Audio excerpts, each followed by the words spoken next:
Hello, everyone, and welcome to James Talk Sport.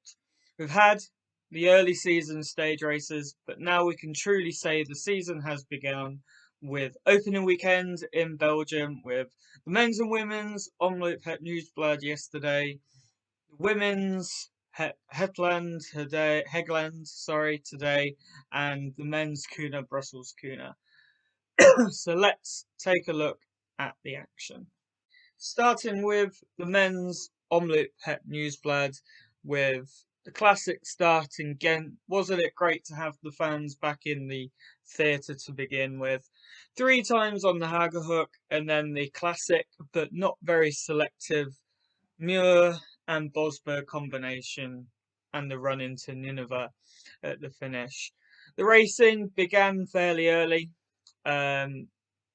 Just after the final time on the Hagehook, the groups were splitting up, and then into the Bernard Rees, you had Teish Benoot really drill it hard. Wout van Aert, Pidcock, and Nevarez could follow. Eventually, Sonny Colbrelli. They joined the breakaway, which had already had Florian van Meersch and a few others. And that looked to be it. That looked to be race over. They started to play around a bit though, caught with the early break not working. Teish Benoot attacked and really set up Wout van Aert for the final. Looked a bit confusing, but when you look at it, it was a brilliant move.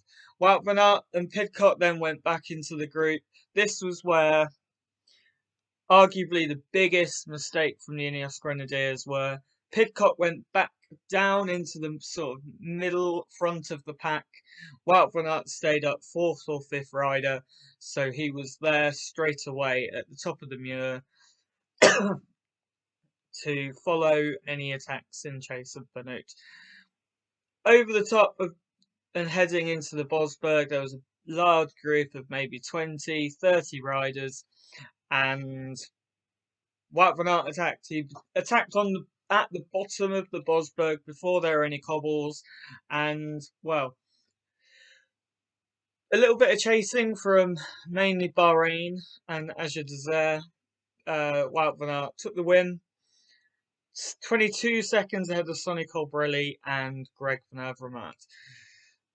So it was really a tactical masterclass from Jumbo-Visma.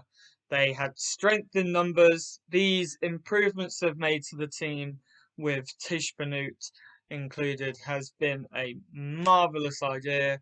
Finally, Wout van Aert has a team capable of controlling and then finishing off a cobble classic. Ineos Grenadiers were the other strongest team in the race, but as mentioned, they made a lot of tactical errors in that final 20k. Two things: Pidcock dropping back down the group, and Ethan Hayter sitting at the back. It'll be discussed again at Kuurne, but he has a lot to learn in regards to positioning. If you're going to sit at the back, that's fine, but at key moments you have to move up, and that is what Ethan Hayter needs to learn. Another shout out to Azure Desert. They seem to be getting the duo present and correct, and Van Avermaet finished off on the podium, so already they've had a better race and better classic season than last year.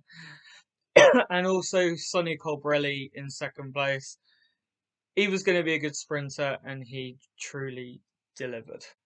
Onto the women's Omloop Het Nieuwsblad now, which covered 128 kilometres from Ghent to Nineveh, with the same finish as the men's Hagehook, Muir, and the Bosberg to finish. And it was really at the Muir and Bosberg where this race truly ignited. Lots of different groups came back together in between the two after splits on the Muir. All the riders that you'd expect were there. Van Vleuten and Norsgaard from Movistar, Kopecky and Vollering from SD Works, Lorena Wiebes from DSM, Balsamo from Trek Segafredo. Those were arguably the favourites for the race, and it was on the Bosberg where it truly split up. Van Vleuten unleashed one of her classic attacks in the saddle, and only Vollering could respond. Vollering, the better sprinter, meant two things. Either we were going to see Van Vleuten sit up and wait for Emma Norsgaard and then go for the sprint with her, and what we saw is Van Vleuten ride and then try a really long sprint. So that's what she did, and coming into the final K, Vollering stopped taking any turns.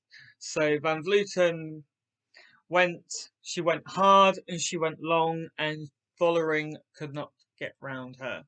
The main group, led in by Weavers, were 25 seconds down, and in the end, a large group of 34 riders, wow, 33 riders came in behind the two, which included Kopecky, Balsamo, Ellen van Dijk, Anna Henderson, Bastinelli, and everyone that you would really expect. So really, as you'd expect from the women's race, the main riders were there. Just like in the men's, it isn't going to be selective.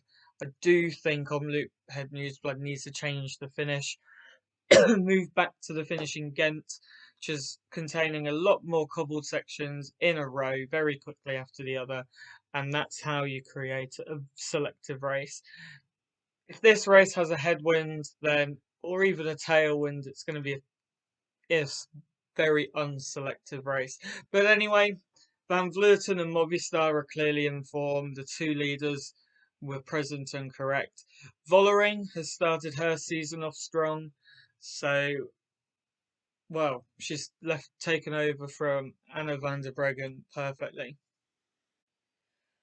Onto the women's race, that is Omloop van het Hageland. It's a race that again is around 128 kilometers and features very similar roads to what they would have raced in Omloop, just without the climbing. Few cobbled sectors and 2 laps, which included the Roselberg climb to finish. This again would have been aggressive and was aggressive, with a group of 7 riders coming to the line. SD Works would be working for Elena Cecchini. Sorry about the pronunciations. Sharon Van Anrooy was there. Floytie Mackay was there. Emma Norsgaard, Bastinelli, and did I say Norsgaard? Maybe, I can't remember. They came in, and it was Marta Bastinelli that took the race for the 3rd time in a row, in fact, ahead of Emma Norsgaard and Mackay on the podium. Good result for the Brits, with Five for Georgie coming in, probably leading out Floaty Mackay, but good result in 9th place as well for the Brits. And we'll finish with the men's Kuurne-Brussels-Kuurne, which had a slight route change compared to previous years. Normally, it includes the wonderful Eau de Quermont. This year, it went near it, but not on it.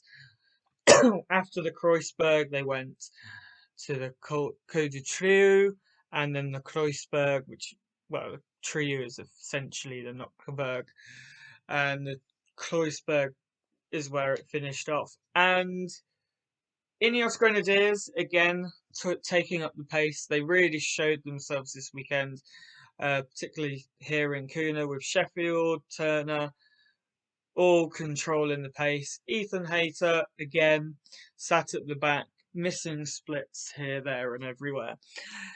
It was really on the Kreuzberg where things ignited. Turner and Sheffield did 2 monster turns on the cobbles, and then Casper Asgreen went over the top, and that split the race. Asgreen was the only one from Quick Step. You had Navarez, you had Pickup, Tish Benoit, and all the important riders that aren't sprinters. Tish Benoit went hard on the Côte de Trieux after a big lead out from Nathan van Hooijdonk, and that split the group into smithereens, really. Pidcock and Navarez from Ineos joined with Trentin, Asgreen, Christophe Laporte, and Fred Wright would eventually catch the breakaway. A few more riders thrown in there as well, but those would be the big riders. Heading onto the final sector of cobbles with about 50k to go, Pidcock was taken out of the group, not by crashing, but he was taken out of the group by being marked by Tish Benoit, and that really paved the way for that group to sort of stay away as long as they did. It would be attacking, it would be on and off attacking, and ultimately it was a trio of Christophe Laporte from Jumbo-Visma, Jonathan Navarez from Ineos, and all-day breakaway extraordinaire Taco van der Hoorn from Intermarché would get a gap, and those three would be able to stay away. The group the peloton never got within 40. Red never got outside of 40 seconds, and it just kept coming down and down and down up to the laps at Kuurne, but then it stalled. Riders Colbrelli, Mohoric, Asgreen were trying to pull the group back on the front, but they were doing turns and then springing off. Ineos regrouped to try and set their sprint and move Ethan Hayter up. Jumbo-Visma settled in and around Mike Teunissen. All the while, Jakobsen and Ewan were trying to save energy ready for the sprint. Coming into the final kilometre, the front three were still away with probably about 8 seconds. Ineos tried to move Hayter right up to the front, but he didn't follow Pidcock's wheel, and ultimately they all just went backwards. But still, even heading into the final 300 metres, it looked like Christophe Laporte, the strongest sprinter in that front group, probably had it wrapped up. But then the first truly tactical error from a Jumbo-Visma team or rider happened. He waited, and waited, and then Jakobsen went. He went hard, as you'd know. Ewan followed, and they swamped Laporte, who could only finish 8th, and Van der Hoorn. Navarez had already been dropped at this point, and Jakobsen took his 5th win of the season. Caleb Ewan scored some good points for Lotto Soudal, and Hofstetter led in the Arkea trio of Dan McClay, who was in 4th, and Aru Capot, who was in 7th. Christophe, Tim Merlier, 2 other decent sprinters, could only manage 11th and 12th. Niels Eckhoff from DSM, 16th, and most of Ineos were out of the back door of the group as well. Still a great weekend for the Ineos Grenadiers, however. So there we have it. Opening weekend finished, and the season has truly begun. I'll be back this week to preview Strade Bianche, Paris-Nice and Tirreno Adriatico as we get into the season proper. There'll be more videos, more previews, more reviews, more reactions to race results. So let's see who's going to continue their form, hold their form, improve, or drop off a cliff. Thank you and goodbye.